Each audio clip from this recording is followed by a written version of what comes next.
Hello दोस्तों, स्वागत है आपका एक और नई वीडियो में। आज मैं आपके लिए लेके आया हूँ एक नया जीके का चैप्टर। इसमें मैंने जो पुराने पेपर्स थे उनमें से छाँट छाँट के कुछ क्वेश्चन रखे हैं, तो आपके एसएससी के एग्ज़ाम के लिए बहुत इंपॉर्टेंट हैं। तो आप इन्हें ध्यान से पढ़ लीजिए और हो सके तो अपनी नोटबुक में नोट कर लीजिए, क्योंकि ये क्वेश्चन वो क्वेश्चन है जो हर बार पूछे जाने वाले क्वेश्चन हैं। तो इनसे आपको काफ़ी जीके में मदद मिलने वाली है। चलिए तो स्टार्ट करते हैं। विश्व जल दिवस प्रत्येक वर्ष किस तिथि को मनाया जाता है? इसका सही आंसर है 22 मार्च को। हमारा दूसरा क्वेश्चन है, बैंकों का बैंक किसे कहा जाता है? आपका सही आंसर है आरबीआई को। आरबीआई मतलब रिजर्व बैंक ऑफ इंडिया। ठीक है, तो ये आप लोगों को पता रखना है। तो हमारा तीसरा क्वेश्चन है, एंडोस्कोपी यंत्र से किसकी जांच की जाती है? तो एंडोस्कोपी यंत्र से किसकी जांच की जाती है? शरीर के आंतरिक भाग की। किसकी जांच की जाती है? शरीर के आंतरिक भाग की। हमारा चौथा क्वेश्चन है, क्रिप्स मिशन भारत कब आया? क्रिप्स मिशन भारत कब आया? तो इसका सही आंसर कब है? 1942। 1942 को क्रिप्स मिशन भारत आया था। हमारा पांचवा क्वेश्चन है, कौन सी हड्डी जांघ में पाई जाती है? तो कौन सी हड्डी है जो जांघ में पाई जाती है? आप लोगों को पता भी होगा, उसका नाम है फीमर। क्या नाम है? फीमर। फीमर सबसे बड़ी हड्डी भी है। और सबसे छोटी हड्डी कौन सी है? स्टेपिस। तो इसका भी नाम आपको याद रखना है, स्टेपिस, क्योंकि ये एक ऐसी हड्डी है जो हमारे कान में पाई जाती है और सबसे छोटी हड्डी है। और सबसे बड़ी कौन सी है? फीमर, जो कि हमारी जांघ में पाई जाती है। और टीबिया नामक हड्डी भी हमारे पैर में पाई जाती है, बट ये नीचे पाई जाती है। ठीक है, तो हमारा अगला क्वेश्चन है 6 क्वेश्चन। क्वेश्चन नंबर 6 क्या है? किस चीनी यात्री ने नालंदा विश्वविद्यालय में अध्ययन किया है? तो किस चीनी यात्री ने नालंदा विश्वविद्यालय में अध्ययन किया है? आप लोगों को पता भी होगा, तो उसका नाम क्या है? हेवेनसोंग। हेवेनसोंग ने नालंदा विश्वविद्यालय में पढ़ाई की है। और यह किसके शासनकाल में भारत आया था? तो यह हर्षवर्धन के शासनकाल में आया था। किसके शासनकाल में आया था? हर्षवर्धन के। और इसकी एक पुस्तक भी है जिसका नाम क्या है? सी यूंग ची। इसकी एक पुस्तक है जिसमें इसने पूरा वर्णन लिखा है अपनी यात्रा का, यात्रा वृत्तांत लिखा है। तो क्वेश्चन नंबर 7 है, प्राकृतिक रूप से लिटमस का रंग कैसा होता है? प्राकृतिक रूप से लिटमस का रंग कैसा होता है? बैंगनी होता है। ठीक है, चलिए हमारा अगला क्वेश्चन क्या है?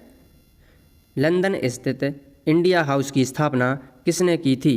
तो इंडिया हाउस की स्थापना किसने की थी? श्यामजी कृष्ण वर्मा जी ने।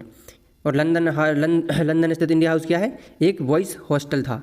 ठीक है, क्या था? एक बॉयज़ हॉस्टल। ठीक है, तो ये भी आप लोगों को याद होना चाहिए। हमारा 8वां क्वेश्चन क्या है? हीराकुंड परियोजना किस नदी पर है? तो हीराकुंड परियोजना किस नदी पर है? हीराकुंड परियोजना है महानदी पर। किस पर है? महानदी पर। तो ये भी आप लोगों को याद रखना है। ठीक है, और गोदावरी को क्या कहा जाता है पता है आप लोगों को? गोदावरी को क्या कहा जाता है? गोदावरी को कहा जाता है दक्षिण की गंगा। क्या कहा जाता है? गंगा कहा जाता है। कहाँ की? दक्षिण की गंगा। कौन सी नदी को? गोदावरी नदी को। ठीक है, जबकि हीराकुंड बांध किस पर है? महानदी पर। ठीक है, चलिए हमारा 10वां क्वेश्चन है, हाइड्रोजन बम किस सिद्धांत पर कार्य करता है? किस सिद्धांत पर कार्य करता है?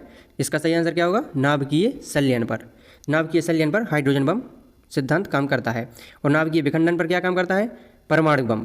परमाणु बम किस सिद्धांत पर कार्य करता है? नाभिकीय विखंडन पर। हमारा 11वां क्वेश्चन क्या है? जोजिला दर्रा भारत के किस राज्य में स्थित है? तो जोजिला दर्रा भारत के किस राज्य में स्थित है? जम्मू कश्मीर में। किसमें है? जम्मू कश्मीर में। ठीक है, ये भी आप लोगों को याद रखना है। मोस्ट इंपॉर्टेंट क्वेश्चन लेके आया हूँ आप लोगों को, तो ऐसे ही क्वेश्चन मैं लेके आता रहूँगा आप लोगों के लिए, चाहे वो रीजनिंग से रिलेटेड हो, चाहे वो करंट अफेयर से रिलेटेड हो। मैं मोस्ट इंपॉर्टेंट लेके आने वाला हूँ आप लोगों को। तो आप लोगों से यही उम्मीद करता हूँ कि आप लोग एक लाइक और सब्सक्राइब जरूर करें। चलिए हमारा 12वां क्वेश्चन क्या है? स्वतंत्र भारत का प्रथम गवर्नर जनरल कौन था? कौन था? Lord Mountbatten. लॉर्ड माउंटबेटन स्वतंत्र भारत का प्रथम गवर्नर जनरल था।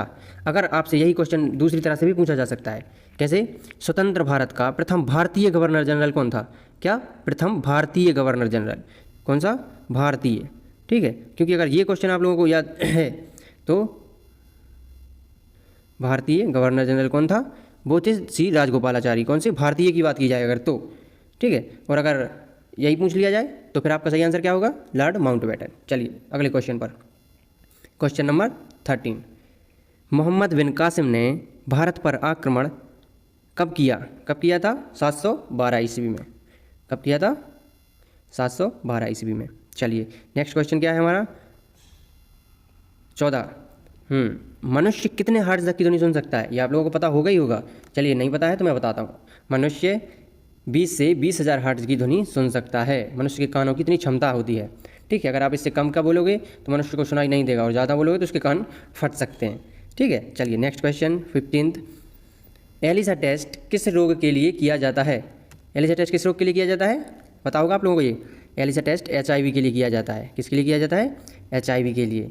ठीक है, चलिए अगला question, question number 16। Durand cup किस खेल से संबंधित है? तो किस खेल से संबंधित है? फुटबॉल से। किससे संबंधित है? फुटबॉल से संबंधित है डूरंड कप।